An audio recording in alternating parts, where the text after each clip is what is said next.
Nous allons lire dans Amos chapitre 3.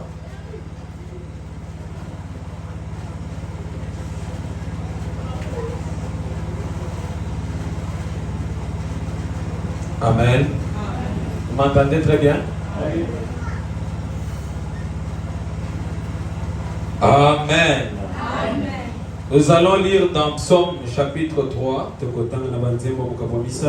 le verset 6 au verset 7. La Bible dit ceci: Sortons de la trompette dans une ville. Et Dieu bénisse, très bien. Sans que l'Éternel soit dans l'épouvante, sans que le peuple soit dans l'épouvante. Arrive-t-il un malheur dans une ville sans que l'Éternel en soit l'auteur? Car l'Éternel, le Seigneur, l'Éternel ne fait rien sans avoir révélé ce secret à ce serviteur le prophète. Que Dieu bénisse la lecture de sa très bonne parole. Amen, amen. Alors aujourd'hui on m'a pris tout le temps. Je voulais qu'on commence un enseignement. Je crois que ça pourra bénir l'âme de quelqu'un ce soir. Amen, amen. Notre sujet de l'enseignement s'intitule Pourquoi j'ai cru au message du temps de la fin. Amen, amen. Parce que nous avions ceux qui sont dans des églises, mais peut-être qu'ils ne savent pas pourquoi ils ont cru au Seigneur Jésus-Christ. Et nous allons comprendre avec la Bible que quand vous croyez au Seigneur Jésus-Christ, vous deviez premièrement croire au messager. Et c'est ce messager-là qui vous apporte la parole. Comme il vous apporte la parole, vous commencez à croire au messager. Et ensuite vous croyez au Seigneur Jésus-Christ. Parce que personne, même tel que nous sommes dans cette église, je ne peux pas envoyer le frère Trésor avec un message. Tu crois à ce message parce que c'est le pasteur qui l'a envoyé, sans d'abord croire au frère porteur du message. Et c'est ce que nous appelons, cet homme-là, il est le messager de celui qui a donné le message. Donc quand vous partez quelque part, la Bible dit, arrive-t-il le malheur dans une ville? Il y arrive-t-il quelque chose sans que Dieu n'avertisse ou ne parle à ce serviteur le prophète? Donc tout ce qui nous arrive aujourd'hui, soyons un peu rapide là-bas au niveau de la technique. Tout ce qui nous arrive aujourd'hui, c'est pour comprendre que nous sommes au temps où il y a tous les secrets de Dieu entre nous. Amen. Maintenant la Bible dit ceci. Remarquez, dans Amos chapitre 3, le verset 6 et le verset 7, la Bible dit le car le Seigneur, l'Éternel, ne fait rien sans avoir révélé son secret à ce serviteur le prophète. Amen. La Bible dit car le Seigneur, l'Éternel, ne fait rien sans avoir révélé son secret à ses serviteurs le prophète. Amen, amen. C'est qui est un prophète de Dieu? Nous avons deux sortes de prophètes. Mettez Ephésiens 4, Ephésiens chapitre 4, le verset 11. La Bible dit, il a fait le saint comme. Les uns comme apôtres, les uns comme docteurs, les uns comme évangélistes, les uns comme apôtres, pour le perfectionnement. Et il a donné les uns comme apôtres, les autres comme prophètes. Le prophète dont on nous parle ici, il est différent du prophète d'Amos 3:6. Parce que ce prophète, lui, il est limité. Il est limité quelque part. C'est quelqu'un qui prêche comme je prêche ici. Mais il a un don de prophétie. Dieu peut lui donner une vision des choses. Il peut parler comme je parle. Et il peut voir quelque chose. Il peut parler comme je parle. Et donc je vois l'ombre de la mort sur terre. Il peut prophétiser pour des choses qui n'ont pas la portée internationale.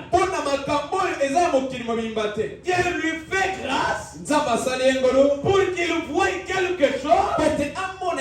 Mais il est d'abord prédicateur. Mais le prophète dont je vous parle, d'Amos 3:6 et 7, il doit être un prophète, un prophète des nations. Amen, amen. Un prophète de l'âge. Un prophète qui peut voir ce qui peut arriver en 2050. Il peut aller plus loin dans la pensée de Dieu et nous dire ce qui peut arriver dans 2090. Et celui-là, il n'est plus un prophète ordinaire. Il devient un prophète de l'âge.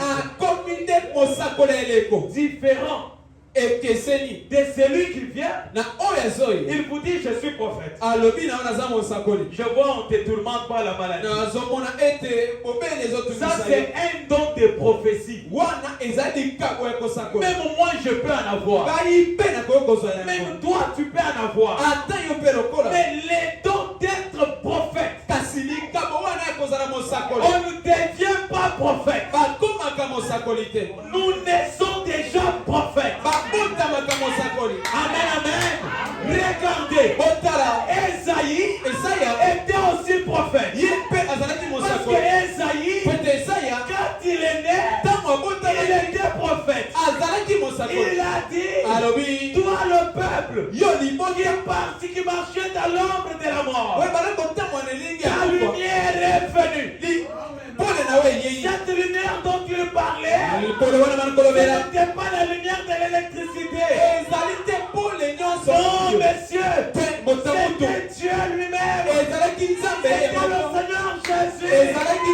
Il était venu pour changer ta vie. Frères et sœurs, le problème c'est quoi? C'est de prendre Dieu au mot.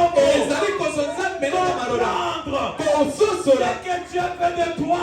Parce que ce que Dieu fait de toi, c'est de croire au prophète, c'est de croire en Dieu pour le pardon de tes péchés. Oh, dites Amen, dites Alléluia.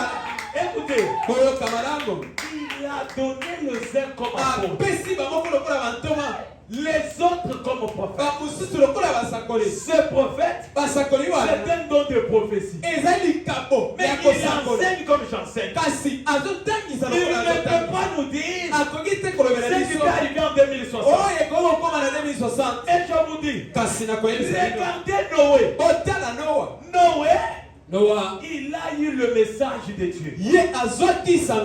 Est-ce que nous sommes d'accord? Donc quand on parle parle du prophète, nous avons deux sortes de prophètes. Un prophète d'Amos 3:6 qui est le prophète de l'âge. Et il ne doit être que seul. Et nous avons une deuxième catégorie. C'est le prophète de Ephésiens 4. Celui-là, il est le prédicateur. Mais avec un don de prophétie. Mais écoutez, le problème c'est quoi? Le problème c'est que ce prophète il doit interpréter. Donc je retire le mot. Il doit répéter ce que le prophète d'Amos 3 dit. Pourquoi? Parce que Dieu, il a fait les incombe.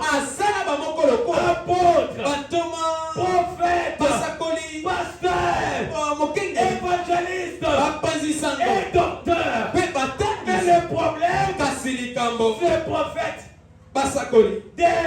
de Ephésiens 4, son rôle, il doit répéter ce que le prophète de Amos 3 dit. Et le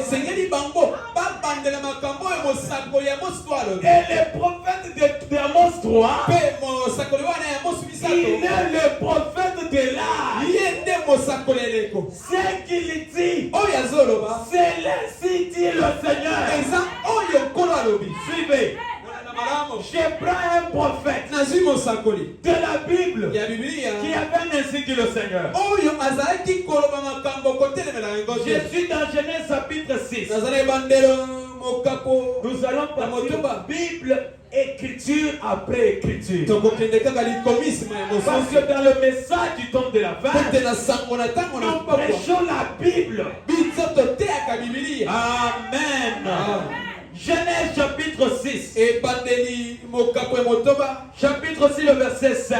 Écoutez ce que la Bible dit.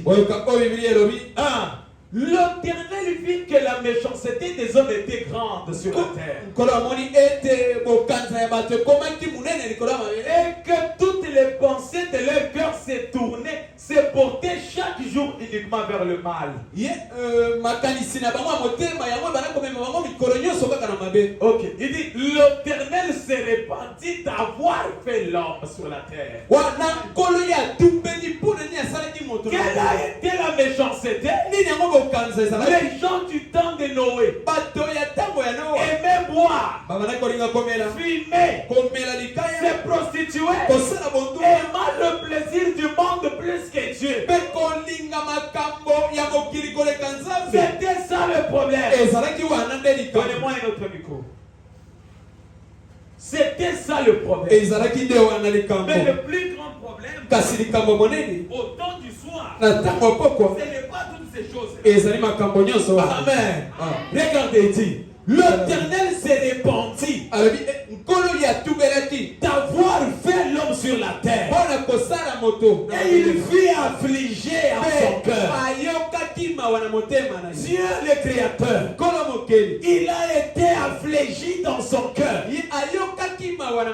Écoute, il dit, et l'Éternel dit, comme les hommes se comportent comme ça, j'exterminerai de la face de la terre l'homme que j'ai créé. Il dit, depuis l'homme jusqu'au bétail, aux reptiles et des oiseaux du ciel, car je me répands de les avoir fait. Mais suivez, quand Dieu se répand, il s'est réservé une personne. Il dit, mais Noé trouva grâce aux yeux de l'Éternel. Il dit, voici la postérité de Noé. Noé était un homme juste et intègre dans son temps. Noé marchait avec Dieu. Si vous continuez au verset 13, retenez que Noé a trouvé grâce aux yeux de l'Éternel. Pourquoi il a trouvé grâce? Parce que Noé était aussi le prophète. Il était le prophète d'Amos 3, 6, 7 qui dit Dieu ne fait rien dans une ville sans révéler ce secret à ce serviteur le prophète. Quelqu'un dit amen à cela. Maintenant suivez. Quand il dit cela, Dieu tient à sa parole. Dieu tient à sa parole. Regardez, Dieu pouvait exterminer toute la terre. Mais il dit, quelque part moi Dieu, j'ai dit, je ne peux pas faire quelque chose sans d'abord révéler ce secret à mes serviteurs le prophète. Comme Noé, dans ce temps-là, était un homme intègre avec Dieu. Il a trouvé grâce aux yeux de l'Éternel. Écoute ce que Dieu lui dit. Bien que je vais détruire la terre, mais toi Noé, je te donne un message. Ce message-là n'est pas pour les quartiers Bangou, n'est pas pour la ville de Kinshasa, ce n'est pas pour le Congo, ce n'est pas pour le Gabon, ce n'est pas pour le Brésil. Ce message, c'est pour le monde entier. Suivez. Il dit alors, Dieu dit à Noé, la fin de toute chair est arrêtée par devers moi. Pourquoi? Car ils ont rempli la terre de violence. Dieu commence à donner ce secret. À qui? À ce serviteur le prophète. Combien savent que Noé était prophète? C'est ça que les gens ne savent pas. Parce que Noé est en train d'arche, je crois, le 17 mai. Suivez très bien. Il dit, je vais détruire la terre. Je vais détruire la terre, c'est le secret de Dieu. Il a donné à son serviteur, le prophète, mais qui avait le nom de Noé. Écoute, il dit, fais-toi une arche. Des bois de gopher. Oh, je me sens bien. C'est pratiquement un enseignement. Parce que quand on parle de l'arche, l'arche était subdivisée en 3 parties. Il y avait la première étage. Il y avait la deuxième étage. Il y avait une 3e étage. Pourquoi? Cela signifiait la justification par le baptême d'eau, la sanctification par le sang de Jésus et le baptême du Saint-Esprit comme la 3e étape. Nous allons prêcher sur cela. Mais pour ce soir, continuez avec la lecture. Il dit, fais-toi une arche de bois de gopher. Tu disposeras cette arche en cellules. La première cellule, la deuxième et la 3e. Il dit, cette arche en cellule, et tu l'enduiras des bois en dedans et en dehors. Oh, je me sens bien. Au verset 15. Il dit, voici comment tu le feras. L'arche aura 300 coudées de longueur. Ainsi de suite. Mais quel est le secret de cette arche? Dieu voulait détruire la terre. Et comme Dieu voulait détruire la terre, Qu'est-ce qu'il a fait? Il a donné le secret à son serviteur, le prophète. La question que je me pose, pour échapper à la colère de Dieu, il fallait croire d'abord à Noé. Parce que Noé, quand Dieu lui a parlé du message, Noé est descendu. Il a dit, mes amis, il y aura le déluge. Dieu va détruire le monde. Venez entrer dans l'arche. Venez entrer dans l'arche. Quand Noé parlait aux gens, les gens faisaient semblant. Ils continuaient avec les ils pensaient que le temps leur a été donné pour toujours. Mais je vous informe, nous sommes pèlerins et étrangers sur cette terre. Un jour, je prêcherai pour la dernière fois. Un jour, je témoignerai pour la dernière fois. Un jour, je prêcherai pour la dernière fois. Mais quand on arrivera pour m'enterrer, ne pleurez pas comme des hommes. Parce que je sais que mon rédempteur est vivant. Il s'élèvera le dernier. On va chanter. Moi je suis là. Et je suis dans une dimension quelque part. Et pour être de l'autre côté, il faut croire en Dieu. Croire dans son prophète. Pour avoir quelque chose. Parce qu'il n'y a que Dieu qui peut te sauver. Ton mari peut te laisser. Ta femme peut te laisser. Tes enfants peuvent te laisser. Tes camarades peuvent te laisser. Mais l'unique ami fidèle, c'est le Seigneur Jésus-Christ. Oh, mon mari capable.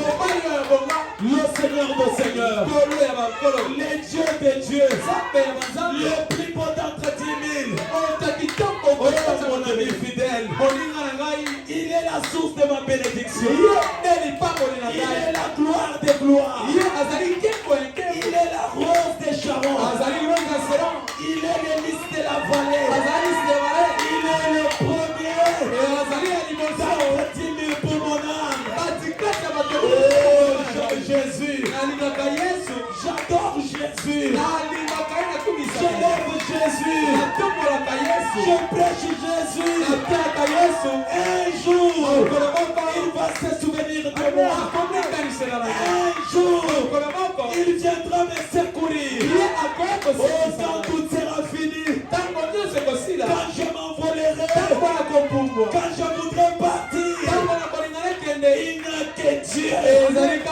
Mon ami fidèle, le mari capable, celui qui répond à mes besoins, celui qui me connaît, celui qui me soutient, celui qui me patiente, celui qui m'écoute, l'étoile brillante du matin. Il est plus que la rose. Il est plus que les diamants cette couleur. Il est plus que la pierre des gens c'est des il est plus que la pierre de sa fille. Il est plus que tous les saints.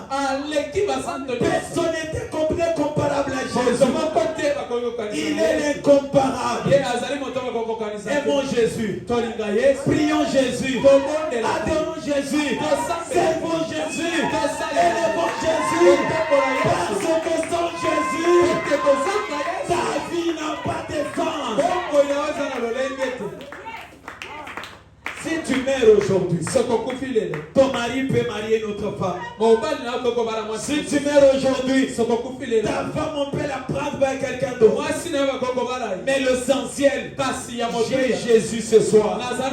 Le Jésus que je porte, il est la solution à mes problèmes. Il est la solution à mes problèmes. Il est le seul qui peut me donner solution. bénédiction, la portion satisfaisante. Oh, j'aime Jésus. Toute ma vie, j'adore Jésus. Je le lève. Je le magnifie. Parce qu'il n'y a que lui qui s'élèvera le dernier. Amen. Noé descend avec un message. Il dit aux gens, si vous continuez avec la lecture même à la maison, la Bible dit, les oiseaux ont cru. Les animaux ont cru, mais les hommes n'ont pas cru. Les hommes sont têtus. Ils peuvent aimer les choses du monde plus que Dieu lui-même. Comme je disais à un jeune garçon, il se réveille le dimanche, il prend son ballon pour aller jouer au foot. Je le regarde, je dis un homme insensé. Il ne sait même pas qui lui a donné la force, qui lui a donné l'intelligence. Tout ce que tu as, mettez ça au service de Dieu. Parce qu'en dehors de Dieu, il n'y a pas autre chose, mes amis. Ton intelligence, ton français, tout ce que tu connais là, mettez au service de Dieu. Mais les hommes, ils ont toujours boudé.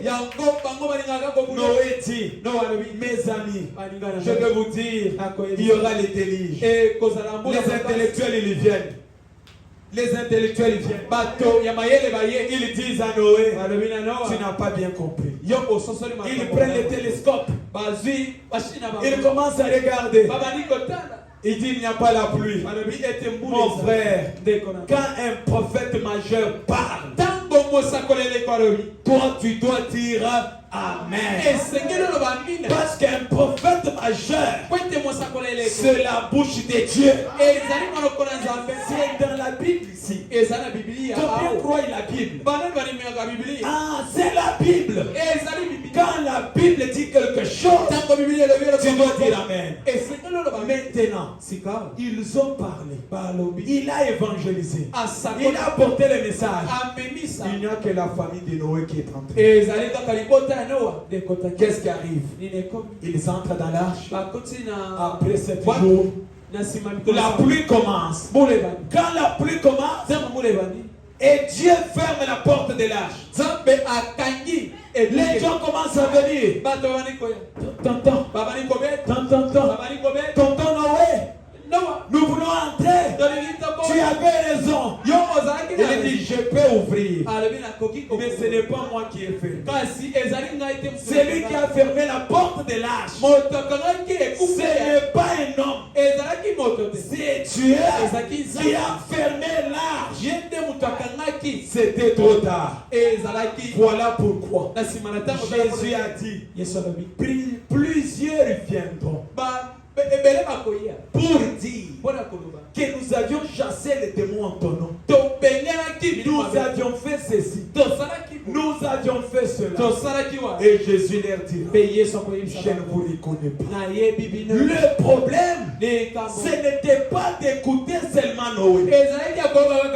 Comme vous m'écoutez. Mais le problème, c'était de croire Noé et entrer dans l'arche. Entrer dans l'arche. Parce que ce moment-là, l'arche était un lieu de refuge. Je vais vous dire quelque chose. Quand tu crois au message du temps de la fin, tu es dans l'arche. Personne dans ta vie, même pas les masses, ne peut pas te faire quelque chose. Voyez ça comme ça. Je vous dis quelque chose. Moi qui vous parle, j'ai été tenté de plusieurs choses. Mais Dieu, mon encre tient bon dans le Seigneur. Le problème, quand tu crois en Dieu, tu as cru en Dieu. C'est lui qui vient pour te toucher. Il doit d'abord toucher Jésus. Quand il élimine Jésus, il entre en Jésus. Il trouve le messager. il touche le messager, il entre dans le messager pour me toucher. Et quand tu viens pour me toucher, tu seras déjà mon frère. Parce que tu ne peux pas toucher Jésus sans devenir Jésus. Quand tu touches Jésus, la Bible dit personne n'a jamais été près de la croix et resté la même personne. Dans sa présence, la verge d'Aaron qui était déjà sec avait bourgeonné. Qu'en est-il de toi ce soir dans sa présence? Qu'est-ce qui ne marche pas? Ça doit marcher. Je n'ai pas le travail. Moi je te dois le travail. Oh, je n'ai pas les enfants. Recevez les enfants. Oh, je n'ai pas la bénédiction. Recevez la bénédiction. Pourquoi? Nous sommes dans l'âge. Nous sommes dans l'âge. Les combats du dehors. Les déluges du dehors. Les problèmes du dehors. Ça ne me concerne pas.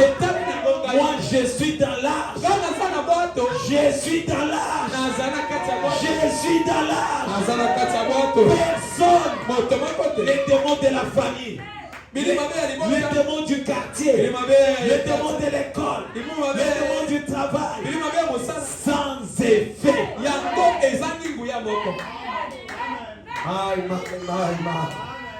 L'importance de croire en Dieu. Maintenant, les gens du temps de Noé, ils voulaient voir Dieu descendre du ciel dans les nuages pour leur parler. Oh, Dieu avait changé la carte. Dieu a pris Noé. Il a parlé le secret à Noé. Et Noé est descendu pour parler à son peuple. Le premier messager. Dans ce temps de la fin, il y a aussi le feu qui nous attend. Pour esquiver à ce feu-là, il faut entrer dans l'arche. C'est ce que nous allons voir le dimanche. Maintenant, je continue. Regardez la logique de Dieu. Dieu, il utilise un homme pour un homme. C'est comme ce soir. Si Dieu veut te bénir, te donner l'argent, il peut utiliser cette petite jeune fille. Il peut utiliser ce jeune garçon. Il peut utiliser les pasteurs. Quand il te donne, ne vois pas les pasteurs, ne vois pas les jeunes filles, ne vois pas les garçons. Voyez Dieu à travers cet homme-là. C'est ça Dieu. Maintenant, l'enfer existe. Le ciel existe. Quand tu ne crois pas dans le messager, tu ne crois pas en Jésus-Christ, tu es foutu. Les jours de ta mort, tu es un candidat pour l'enfer. Pourquoi? Parce que croire en Jésus n'est pas croire en son messager, qui est le prophète. Donc tu es un homme qui n'a pas le secret. Parce que Dieu, il utilise ses serviteurs, le prophète. Maintenant toi, ce prophète-là qui descend, il te dit, pour te marier, regarde le chemin. Pour ta postérité, regarde le chemin. Si tu prêches, regarde le chemin. Si tu es pasteur, regarde la vie que tu dois mener. Tout cela c'est quoi? C'est dit par le messager. C'est lui qui détient le secret de Dieu. Dans Exode chapitre 3, je prends un deuxième messager. Le deuxième messager c'est qui? C'était Moïse. Moïse ne savait pas bien parler. Moïse avait la volubilité. Quand Moïse parlait, il tombait plus en colère.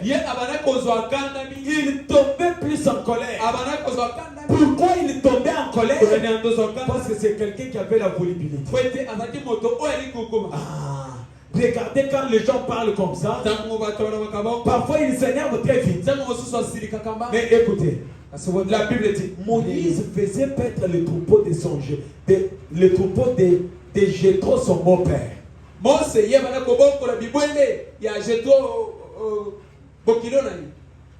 Il dit sacrificateur de mendiants. Et il mena le troupeau derrière le désert et vers à la montagne de Dieu à Horeb. À la montagne de Dieu appelée Horeb. Regardez, Moïse était là avec le troupeau. À la montagne d'Horeb, l'ange de l'Éternel lui apparut dans une flamme feu. Il dit Moïse regarda et voici le buisson était tout en feu. Et le buisson ne se consumait point.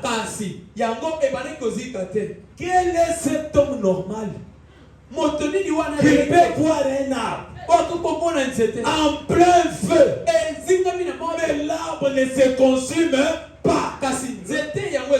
Si c'était toi, tu vas dire ce sont les sorciers. Alors Moïse regarde.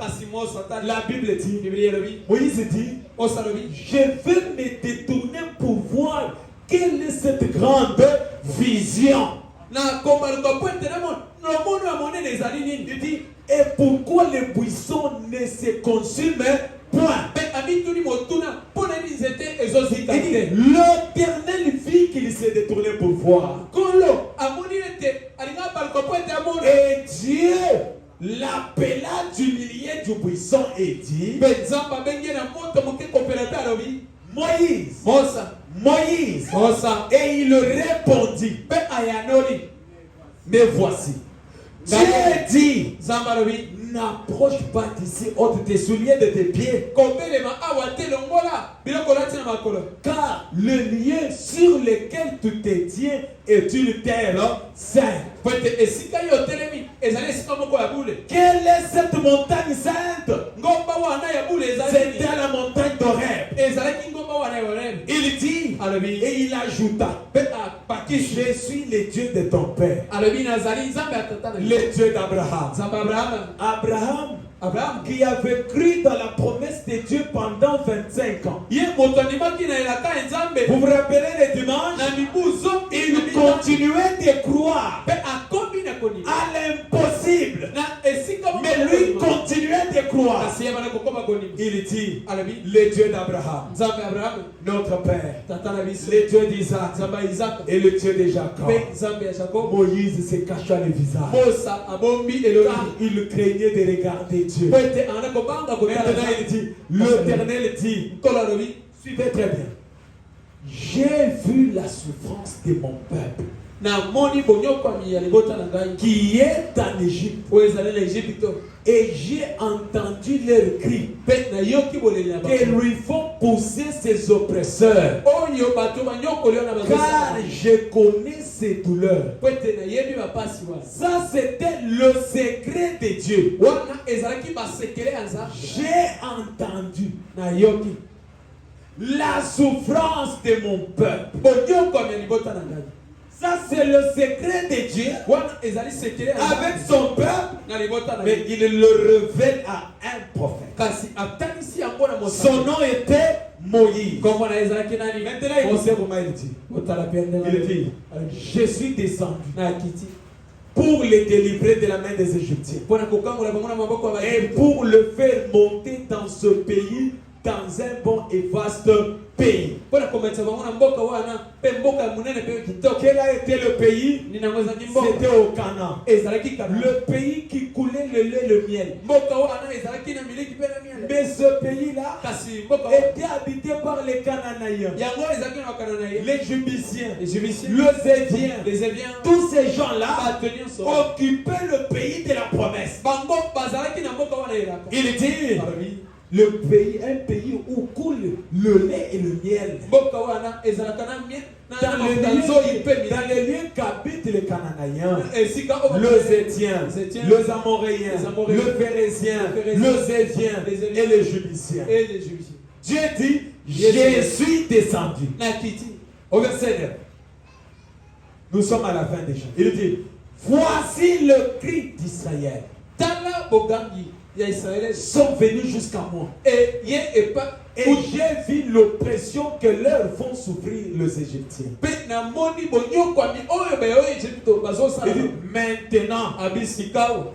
écoutez très bien. La Bible dit, maintenant, toi Moïse, va. Je t'enverrai auprès des pharaons. Dieu, toi tu as dit que tu es descendu pour délivrer ton peuple. Mais comment tu commences à me dire, moi, que je dois encore descendre? Ça devient quoi? Dieu révélant ce secret à son serviteur le prophète. Écoutez, il dit, et tu feras sortir mon peuple, les enfants d'Israël. Ce n'est plus Dieu qui fait sortir le peuple, mais ça devient Moïse qui fait sortir le peuple. Moïse dit non, c'est impossible. Toi, tu as dit que tu es descendu. Moi, je ne partirai pas. Je ne sais même pas beaucoup parler. Comment toi, tu dois me dire que moi, je dois aller? Parce que Pharaon, souvenez-vous, que Égypte était la grande puissance dans les temps. C'est comme aujourd'hui les États-Unis. On dit non, pasteur Faustin, on s'en va aux États-Unis pour aller délivrer le peuple. Avec les chars qu'ils ont. Non, je ne peux pas partir. Maintenant, Moïse, on le dit, va. Je t'enverrai auprès des pharaons. Et tu feras sortir mon peuple. Amen, amen. Amen, amen. Maintenant, suivez. Continuez. Prenez Exode chapitre 4. 10 à 16, écoutez ce qu'il dit. Suivez très très bien. Il dit, Moïse dit à Dieu, à l'Éternel, ah Seigneur, je ne suis pas un homme qui ait la parole facile. Et ce n'est ni hier, ni avant-hier, ni même depuis que tu parles à ton serviteur. Car j'ai la bouche et la langue embarrassée. La langue embarrassée, c'est quoi? Il veut parler ceci, il veut encore parler ceci, et ça ne sort pas très bien. Écoute ce que Dieu lui dit. L'Éternel lui dit, Moïse, qui a fait la bouche de l'homme? Et qui prend Mioué-Oussou? Qui rend Mioué-Oussou? Ou bien Yokakate, voyant ou aveugle. N'est-ce pas moi l'Éternel? Il dit, va donc, je serai avec ta bouche. Est-ce que quelqu'un peut dire amen à cela? Va donc Moïse, je serai avec ta bouche. Et je t'enseignerai ce que tu auras à dire. Le messager prophète, Dieu a sa bouche. Donc la bouche de Moïse n'était plus la bouche de Moïse, mais c'était la bouche de Dieu. Ce que Moïse parlait, c'était Dieu qui parlait. Écoute ce qu'il dit.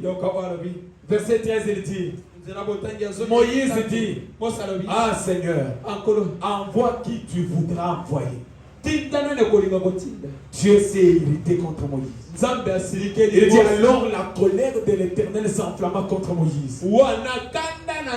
Et il dit, n'y a-t-il pas ton frère Aaron, le Lévite? Je sais qu'il parlera facilement. Comme toi, Moïse, tu ne sais pas parler. Mais j'ai vu, tu as un frère du nom d'Aaron. Lui aussi est un sacrificateur. Il peut parler à ta place. Il dit, voici lui-même qui vient au devant de toi. Dieu est en train de voir Aaron venir. Il lui dit, les voilà en train de venir au devant de toi.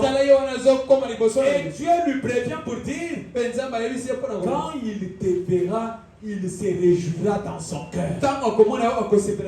Oh, notre Dieu est bon. Écoutez maintenant. Il dit au verset 15. Au verset 15, il dit ceci. Tu lui parleras. Et tu mettras le parole dans sa bouche. Et moi, je serai avec ta bouche et avec sa bouche.